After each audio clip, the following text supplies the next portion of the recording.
pertama, masukkan susu ke dalam plastik es lilin, kemudian ikat kuat agar tidak bocor. Lakukan hal yang sama berulang kali hingga susunya habis. Jika langkah pertama sudah selesai, kita akan masuk ke langkah kedua, yaitu hancurkan es batu hingga menjadi kecil-kecil. Kemudian, masukkan es batu ke dalam wadah yang sudah disiapkan sebelumnya.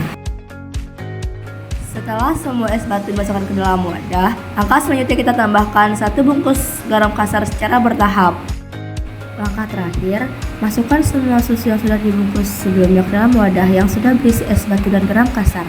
Lalu kita tunggu selama 30 menit sampai susu membeku. Tara, es lilin sudah siap dinikmati bersama.